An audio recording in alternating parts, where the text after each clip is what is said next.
today we're going to be doing a very special part 2, What Broke the Fans. This is going to be a follow-up on the Tyranids, and where the original Tyranids video was a history, where they're at now kind of video, this one's going to more specifically focus on specific problems that the Codex has for its units, and some fixes I would like to see introduced. The reason for this is because right now the Tyranids are being absolutely outperformed and outgunned by nearly all the factions in the game. The bullshit that the Eldar have especially comes to mind, and I don't care if there's formations and data slates and piss like that that can kind of close the gaps. No, look, everything is based on your basic Codex in my mind. It's like saying that Chaos Space Marines can go to Imperial Armour and Forge World. No, they shouldn't have to. Any Codex should be viable against another Codex. Unfortunately, the Tyranids Codex is not. It is subpar. So, what I've done is I've used a lot of the feedback that I got from other Tyranid players, because I don't really play them. I haven't played them properly since probably 5th edition, maybe even 4th. But I've used a lot of Tyranid player feedback. Some of the ideas here aren't mine, but since they made sense, I took them on board anyway. Which is a valid tactic that Games Workshop themselves might want to try sometime when they write a codex. That or maybe laying off the cocaine when they're writing anything relating to Tau or Eldar. Anyway, the cons. Monstrous Creatures at the moment, MCs, are limited to toughness 6. This means that everything in the Codex is vulnerable to pretty much everything in the game, because there's very little strength 2 out there in 40k. So, you can have Fire Warriors bludgeon Carnificers to death in close combat, you know? You really need toughness 7, toughness 8 Monstrous Creatures introduced into the Tyranid range, I think. I'll elaborate more on that later. Point 2. All Tyranid Monstrous Creatures are already fearless. Consequently, you gain no benefit from synapse, while in fact gaining a negative thanks to the instinctive behaviour special rule. Point 3. Currently you have no reliable anti-armour ranged options. All your troops' choices are unable to take special weapons above strength 6. This of course is referring to melta-las equivalent weapons, with your MCs, or Monstrous Creatures. Those are the ones which mostly rock the larger guns, and they're also going to be target priority 1 for enemy attackers, because A, the Monstrous Creatures often provide the synapse, and B, they also have the deadliest equipment. So, them currently having the only decent ranged weapons in the game makes them massive targets. Point 4. Troops can only kill light armoured targets due to strength issues. Whilst very unlikely to win in the current meta. Even if you go for flyer and small, like to spam, that kind of thing, they are your competitive options. Right now, your troops can't hurt anything. Right? You're very unlikely to get them there. By get them there, I mean get them across the table. So, yeah, low strength, no special weapons, no grenades, any of that kind of thing. They're unable to fuck with a lot of the meta. They'll struggle against Riptides if they even catch them, which they won't. Struggle against Wraith Knights because they won't hurt them. You'll tarp hit them, sure, but you're not going to hurt them, so... And again, good luck getting there. Point number 5. The reliance on 3+ and 4+ armour throughout the army on the decent units, we'll say. So, anything from Tyranid Warriors upwards. Reliance on 3+ and 4+ armour is a big problem, and cover saves as well, because currently the game revolves around ignoring cover saves, and there is an overabundance of AP 3 and 4 weaponry in the meta. Tau Riptide spam, Tau Broadside spam, a lot of Marine Graviton weapons when it comes to dealing with the big creatures. All this stuff will just fuck your day up, and it is huge in the meta at the moment, so that's all stuff that has to go. Point number 6. All Tyranid units are currently limited to foot slogging across the battlefield. This means that you're slow and very vulnerable during this time. This is due to 0 transport options beyond a very costly spore and no means to deploy closer without having to stay out in the open for a turn. This is of course referring to infiltrate, things like that. Yes, look, there is a not mycetic spore, what do they call it, the Tyrannocyte. And yes, although the Tyrannocyte exists, I do not consider it a viable transport because it's just simply too expensive. It's like a Land Raider, Land Raiders for Chaos. You need something like a Rhino. For Marines, that's a viable transport because that's its job.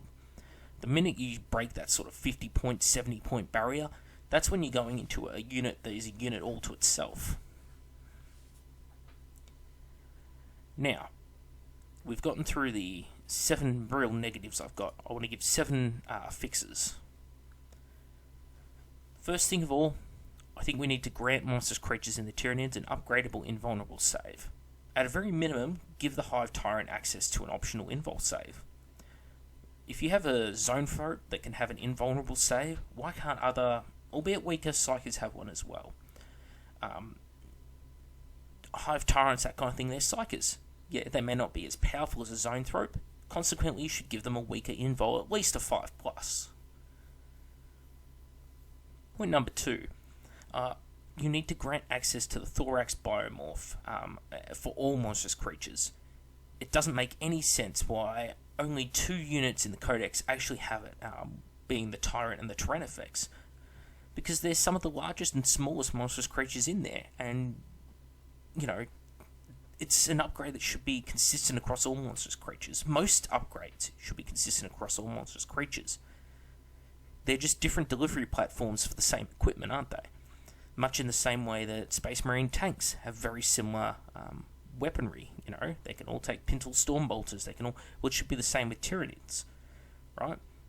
Certain biomorphs should be consistent across the range, and I think the Thorax Biomorph is great. It has the additional benefit of helping some of the lower strength monsters against vehicles as well, thanks to the Haywire template. Since they have to get into range first to use it, it's not going to be a huge issue, but it gives them some balls. Point number 3. I think you need to allow troops to take Warrior or Horngaunt Prime as a Sergeant upgrade in order to spread the Synapse around. This would allow some versatility to the movement options of the nids, as right now Synapse dictates movement and a large bubble effect exists where units seem to cling to their parent Monstrous Creatures. You'll see this watching Tyranid players. Often there'll be big swarms of Horngaunts and Gaunts all clustered in tight around the Synapse providers because they're trying to get Synapse buffs and not fall victim to the instinctive behaviour. So it becomes very predictable where they're going to go. You know that they're not going to move outside of Synapse range, so you know that pretty much wherever that you can predict that Monstrous Creature goes, they will follow. So you can plan accordingly.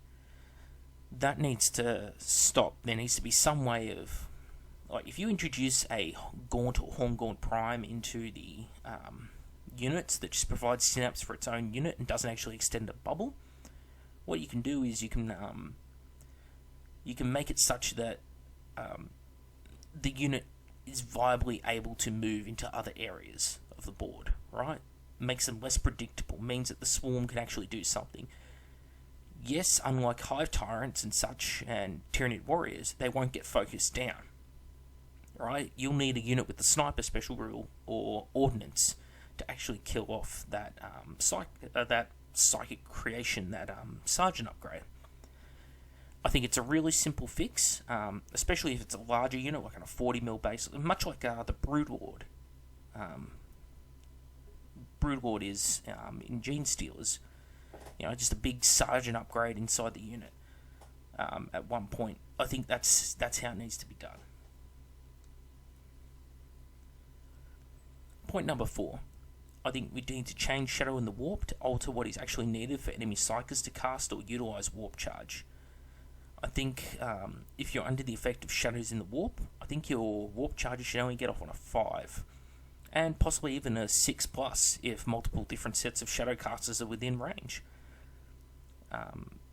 Maybe even something similar to what the Sisters of Silence do. because whilst I hate the current psychic phase in 40k, I think it is an absolute clusterfuck, as another video I did in the last month says. You need to implement these kind of changes in order for Shadow to actually have an impact on the game and a consequence on the tabletop. It's there in the fluff, and it exists in the game, but currently the penalty to leadership test has absolutely no bearing on 7th edition's 40k phase. Point number 5. Tyranids need a viable, gargantuan monstrous creature. Currently, the Forge World exclusive Nid monstrous creatures are nearly identical in performance to a Wraith Knight, obviously without Vidaka. This is bizarre because they're over twice the cost in points. This is ridiculous in the extreme. They need to have that Lord of War, that big option, right? That big bug that when you put it down the table, like, you could almost make an argument that Trigon scale units should be gargantuan monstrous creatures, because they're an actual monstrous fucking creature for a start, and they're pretty big. The Wraith Knight's a fucking walker. The whole gargantuan monstrous creature wank off that Games Workshop's having at the moment, it hurts the brain, genuinely. Point number 6. We need to introduce a viable ranged Tyranid, which shoots more than just venom or some perhaps bio-railgun for dedicated anti-tank. It's easy to explain away in the fluff, right? You could have a weapon upgrade option for the Tyrannifex, where instead of it shooting some little flamer template style thing, it shoots, powerful electrical conduction of muscles, cause it to use magnetic acceleration to fire a projectile of some, you could make up any bullshit fluff because it's Tyranids, right? Allow them to actually take a dedicated anti-tank weapon. You put this on a unit like the Tyrannifex, you might actually see them getting some more table time. Because, like I said, currently the meta is mostly just flying monstrous creatures, and that's terrible for a Tyranid player. They shouldn't be just running Leech to Spam and FMCs. So give them a ranged option, and maybe you'll actually see it looking like those beautiful old artwork, with the big monstrous creatures shooting giant fireballs across hordes and swarms of termagants and stuff, like in the fluff. Yeah, that's what we should be seeing. Point number 7. Poison. All Nids are bioweapons. Along with this, numerous Nids have venom-based weapons. I think you need to actually give them the poison rule, and I think it's obvious that you need to make it more potent as per the size of the creature using it. A venom cannon in the hands of a Tyranid warrior versus a venom cannon, somehow put in the hands of, a Tyrannifex or a Trigon should have a completely different ability, because, bigger weapon, higher dosage of the venom, or something similar to that effect. I think it would be fluffy, and it would introduce some great options to the Nids, allowing them to take on other monstrous creatures that they lack at the moment. Again, due to that poor range, the thing that they've got going on. Because again, the big problem with Tyranids, it's not that they don't have ranged weaponry, it's that it's all really, really short-ranged, in addition that every fucking man and his dog can just mow you down from across the other side of the board. It's heavily geared towards shooting, and punishes you for trying to get into combat. Last point, number 8. Now, this is a bonus point, because I said I was only going to give 7 fixes, but I want to give an 8th one, which is completely of my design. Viable transport options. I'd like to see a Turfgon-style unit that acts as a biotransport, carrying units within it or upon it, and protecting them from enemy fire, providing a modicum of speed to bring them into battle. This would allow the Nids to actually close the range somewhat in what is the most dagger-heavy edition of 40k ever. Now, could you imagine a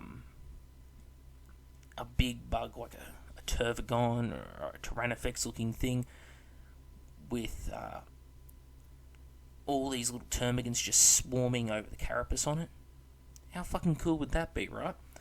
Well, it would count as a transport unit, but it would still be a monstrous creature. It doesn't have to be a good monstrous creature. It can be terrible weapon skill, terrible initiative, low attacks, that kind of thing, right? And while it is those sort of terrible stats, because it's a monstrous creature, it allows the units on it to get it across the battlefield. It could count as open-topped or something like that. Hell, I'll even come up with a stat line if people want, and some rules for it. But I think that's definitely the approach that needs to be taken. So there you have it. That's 7 major problems with the Codex and 8 fixes I'd like to see implemented. If you're a Tyranid player or anyone who thinks they have a viable point, please comment below.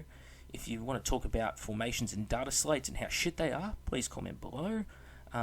If you want to comment about data slates and formations and how they're a vital part of the game and how they're an excellent idea, give me your address so I can mail you anthrax because you're a fucking idiot and you need to be removed from the fucking breeding pool. Thanks very much for watching the episode, and we'll see you all next time.